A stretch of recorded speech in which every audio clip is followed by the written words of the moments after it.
Hello everybody and welcome. In this video I'm going to show you how to fix when the battery level of your earphones is not reliable.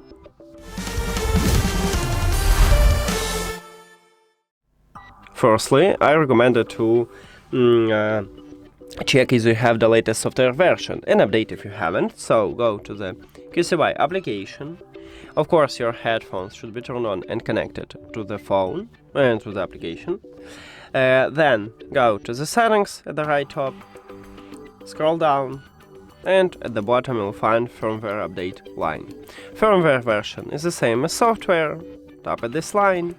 It check for updates. It said that I have the latest software version. If you haven't, you can update it in this window. Next step is to place your earphones to the charging case. Then close the case and wait about 15 seconds. The battery level of your charging case and your earbuds will update.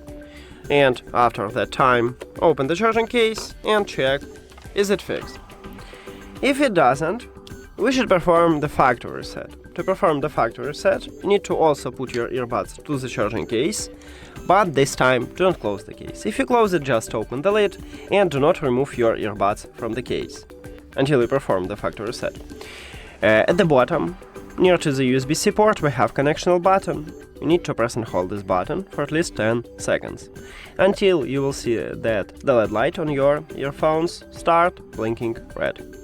So press and hold. Firstly, start blinking white, because we entered to pairing mode, so don't worry, just keep holding this button.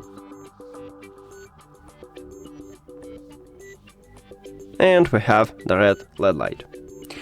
Now we can reconnect these earbuds with the phone. So go to the settings, Bluetooth or connected devices, and to the device list, click the information icon or settings icon near to your headphones.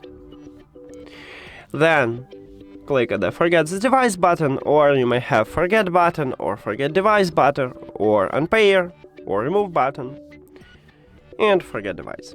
Without it, if you try to reconnect them, on iOS it will ask you to remove them, and on Android it will show you connection problem. After you remove your earbuds, if you have Android, you need to click Pair New Device button at the top, but not all Android phones have this button. Maybe you need to do the same as on iOS, just go back and return to the Bluetooth, or turn off and turn on the Bluetooth, or maybe you have Refresh button, tap at this button, and you will see your headphones at the list. Tap on them. And we did it! Thank you for watching this video. If you found it helpful, please consider subscribing to the channel and leave the like on the video. See you later!